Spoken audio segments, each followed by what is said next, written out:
Welcome to the Texas Conflict Coach radio program. If you've ever experienced or engaged in destructive or unresolved conflict, then you know it leads to broken relationships, distrust, and damaging results.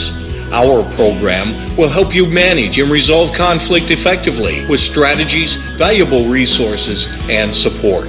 Since 2009, our radio program hosted guest experts from around the globe sharing their perspectives, experiences, and expertise while giving you food for thought.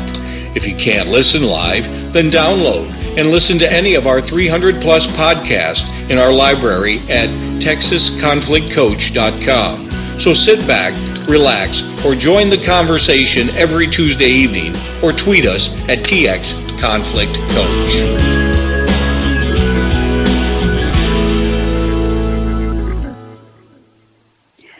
Good evening, listeners. I'm your special guest host, Abigail R.C. McManus, and with me tonight is Rose Gordon, a Restorative Justice Facilitator.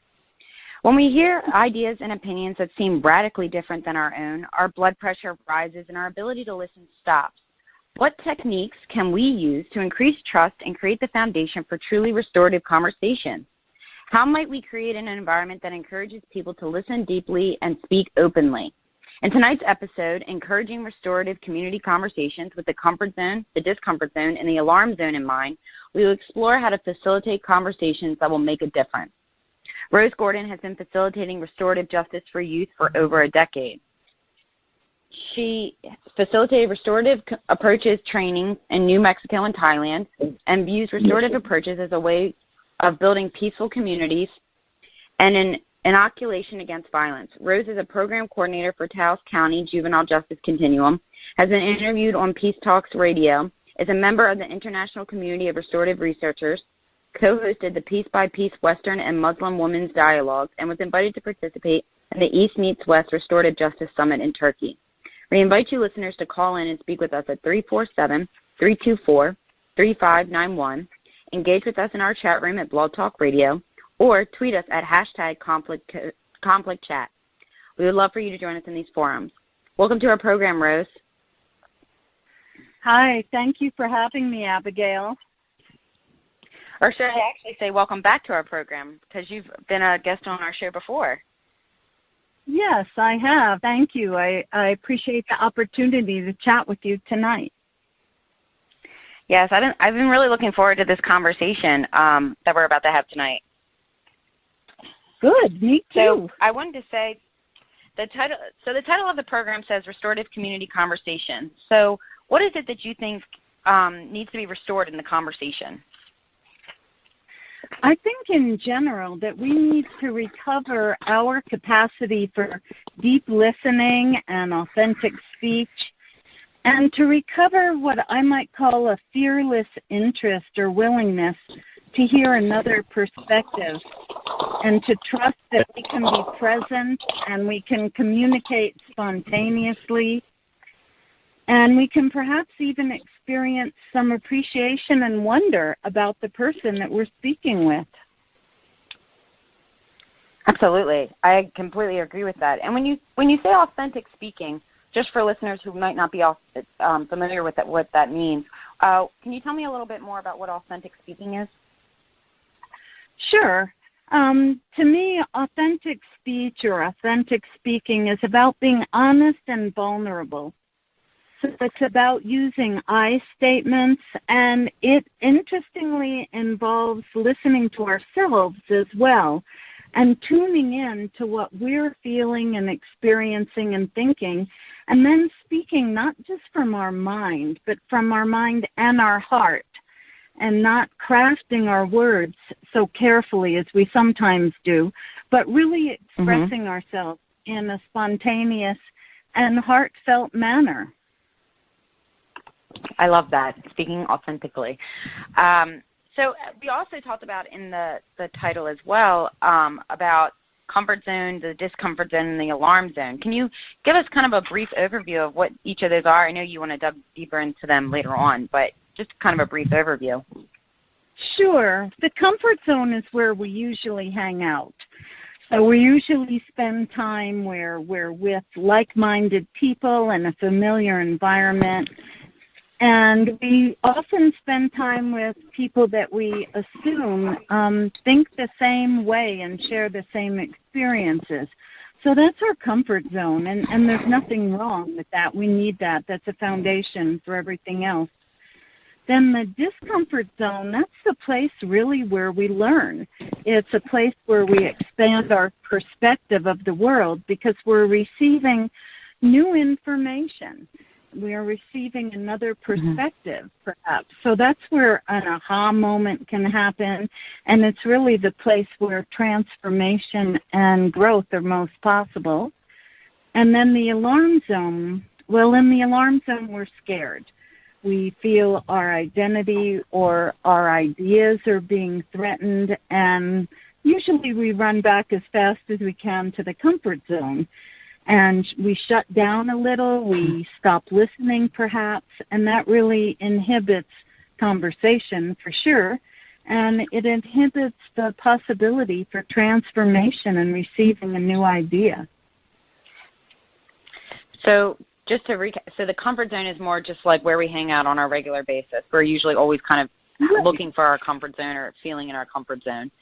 And then the discomfort zone is more like where we are just it doesn't necessarily have to be way out. It just can be even just a little slight change or pace in what we normally do, and that could be a discomforting aspect of it.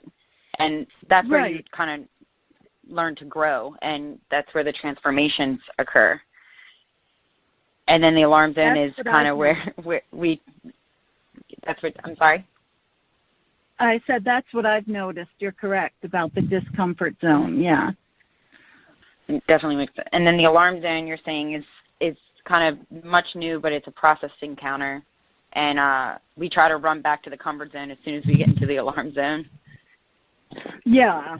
So that's a place, if we're talking about having a restorative conversation, and we can talk about this a bit later, we want to avoid pushing people into the alarm zone. If the goal is really to learn and expand, we don't want to do things that create fear.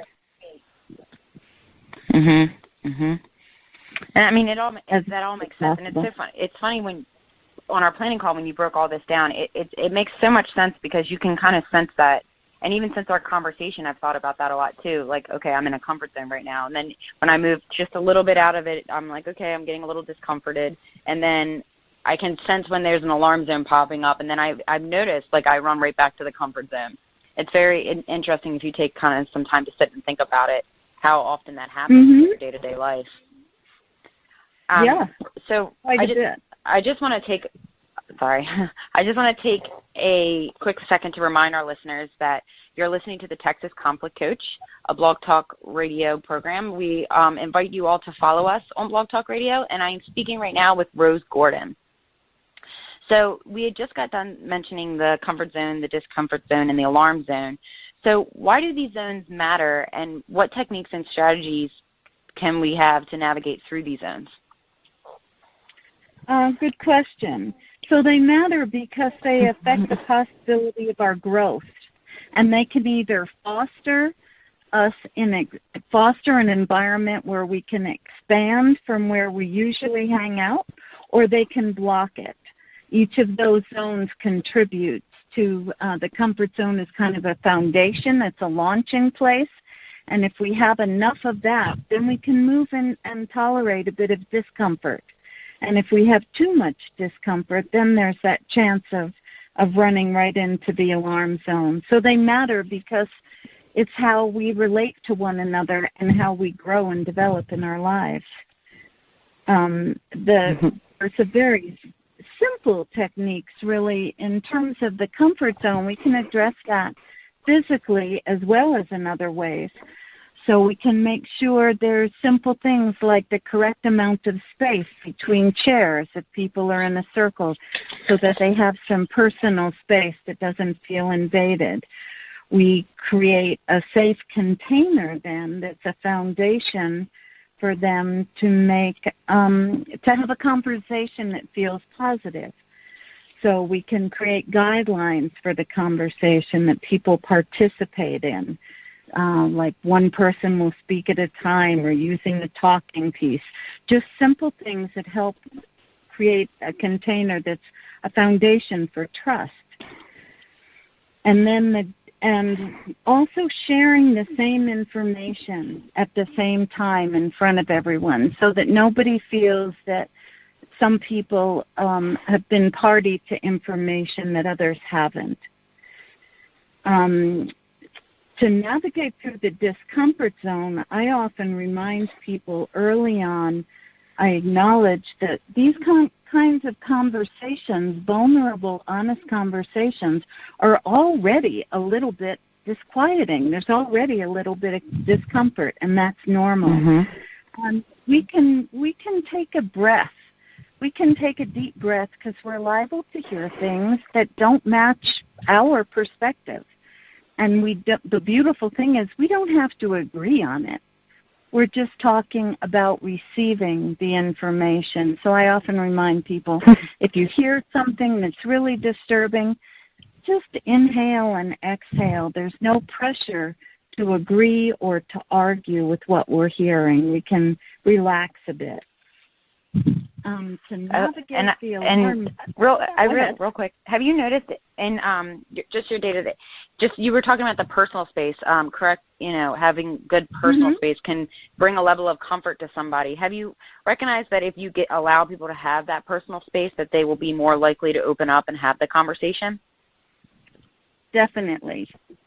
So, in different cultural settings, you might want more space than in others. But that definitely makes a difference. And the other piece of personal space is in the guidelines. When we talk about one person speaking at a time, we're allowing them space to express themselves. When we talk about using respectful language or using I statements in a conversation, we're respecting personal space, because we're asking people not to talk about what the person before them said, not to turn a conversation into a debate. So the question of personal space can be addressed in a few different ways. Mm-hmm. And when you're saying I statements, so for listeners, when we're saying I statements, we're saying I feel, that would be the type of I statement. You're saying I feel such and such way about something. That would be the way to incorporate an I statement, rather than making a pointed, you always do this. You would say, I feel that when you do whatever it is that you're doing, it hurts my feelings.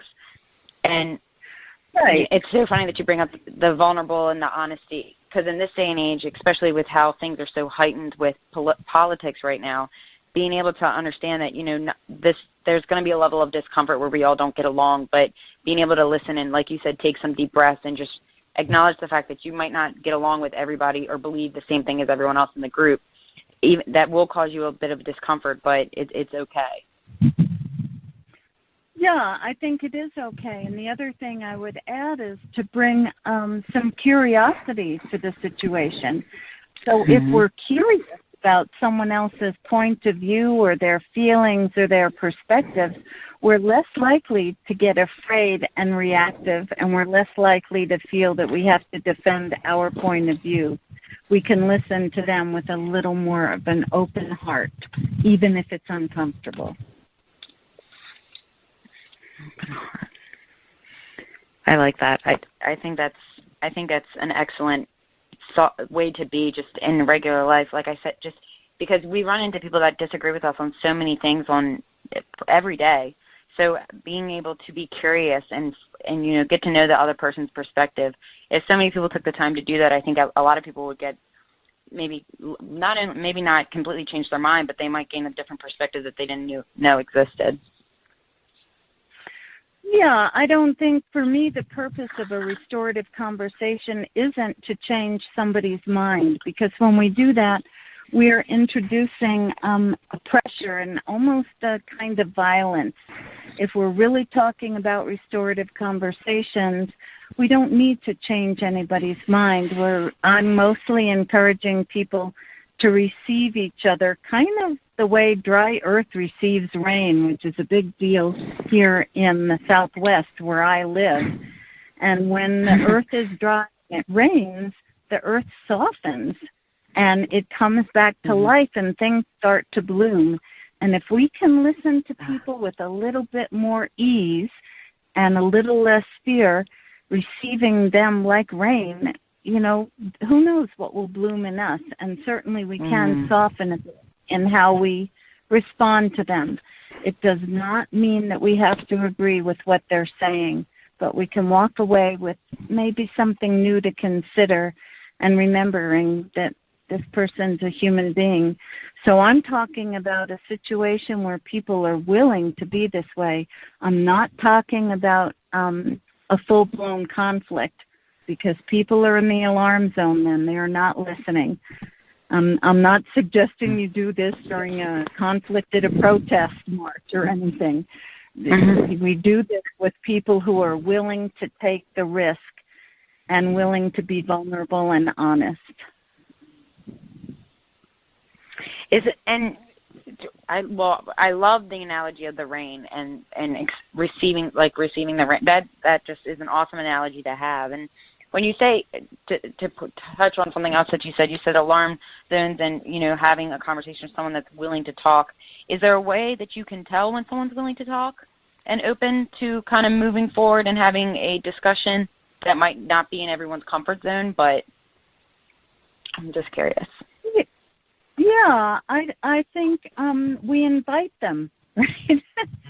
So if it's I think you start these things with people you already like a little bit or know someone, right? And express curiosity, right? So you can invite someone and say, you know, we haven't agreed on this, and this is such a hot button topic, but I value our friendship, or I value the fact that we're in the same church together, or the same school, or anything, you know, the same feeding the homeless project.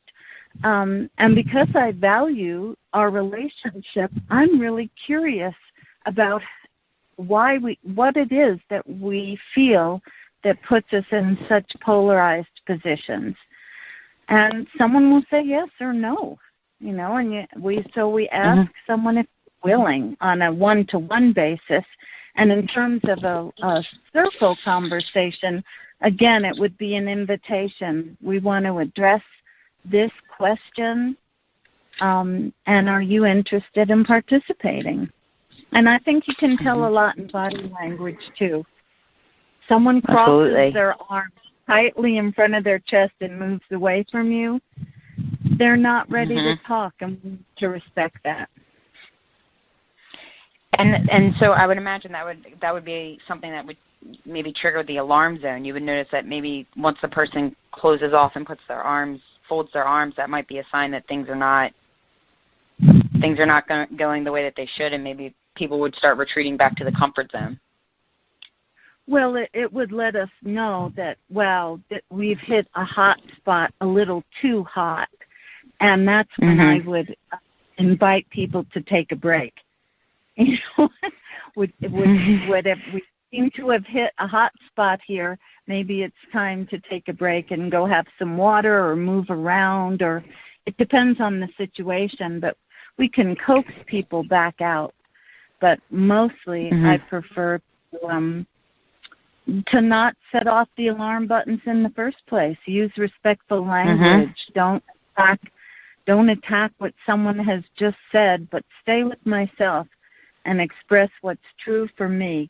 Because really, being present that way, listening to myself as well as another person, that's enough of a challenge, right? So I don't need to be focusing on controlling how they're feeling, but really focusing on staying true to what I want to say and being respectful of their feelings.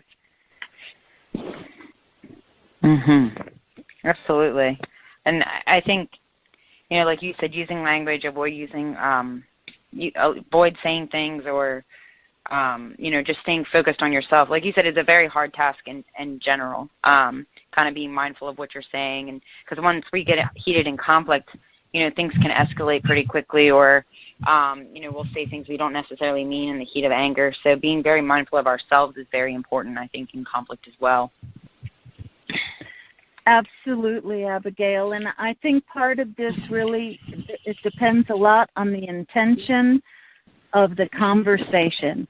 Why are we gathering? What is it we're really aimed to do? If we're trying to change minds, that's a different kind of encounter. But if we're there curious and in a kind way, in a gentle way, interested in this other person, where are they coming from? What can I learn from this? That's a different kind of container, and I think we get to avoid the alarm zone if we remember the intention of why we're there, and don't do things that trigger other people. Will trigger them, because that doesn't serve our intention. Mm-hmm. And I love that, remembering the intention of why you're there, because I think so often we go into a lot of times, just even if you just watch television, you see it all the time, that people are always going at things with the intent of changing that person's mind. And like you said, if you go about it being curious and just trying to get gathered, you're more likely to have a better outcome, I think, than if you go in with the intention of changing someone's mind. Because people hold so hard to their values and their beliefs, so it's very difficult to kind of take that, be curious if you're going in there with a different intention. That's such a good way to look at it, too, and remind yourselves while we're in the heat of a conversation. Yeah, and I think for me, my experience has been that really change happens through the heart, not just through the mind.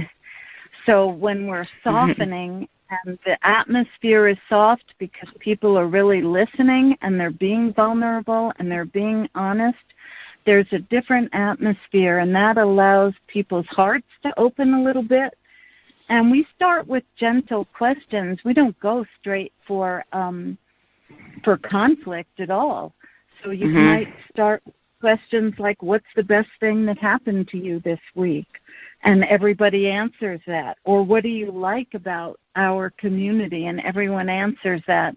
So you're weaving a container, again, where people can see where they're like-minded, rather than focusing immediately on where they're different and where there's disagreement.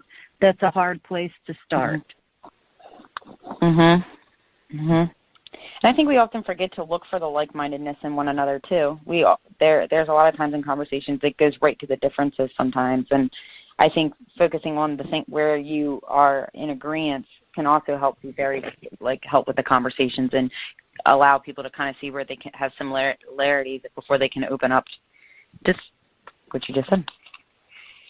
Absolutely. And I notice in restorative justice, especially with juveniles and offenders and victims, we start letting the different folks involved know that they have similar cares and concerns. And that helps remind people of shared humanity. And again, we're not diving right into the hot spot of the difference and the conflict, and we're not trying to change anybody's mind, and they can keep breathing easily and relax, because we're not debating. We're not deciding right or wrong or debating. We're just listening so that we have more information and an expanded understanding. Excellent.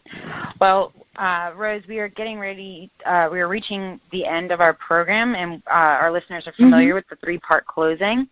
So the first is we usually have an assignment for a week or a call to action that we give to our listeners. So I wanted to ask you, is there an assignment or a call to action that you would like to pose to our listeners to work on this week?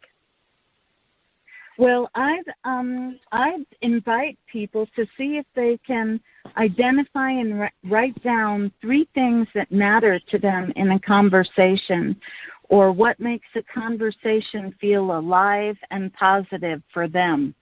That's an important thing for us to know.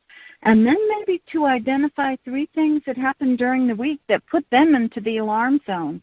A time when they felt that their identity or their beliefs were being threatened or challenged in a really uncomfortable way, and maybe what did they learn from that? So that would be Excellent. my call to action. That's a really good call to action. And I think when people stop to think and really think about it, it'll become more aware of it as they're going on throughout their week. That's an excellent call to action. Mm-hmm. So, Rose, I want to make sure that people know how to find you and get a hold of you. Where can our listeners find you to get more information about the work you do and whatnot? My website is www.circleofcompassionatecare, all one word, .com. So that's circleofcompassionatecare.com. Or Twitter, my address is Rose Taos, Taos, where I live. People can also reach me at my email if they like it, redroses@taosnet.com.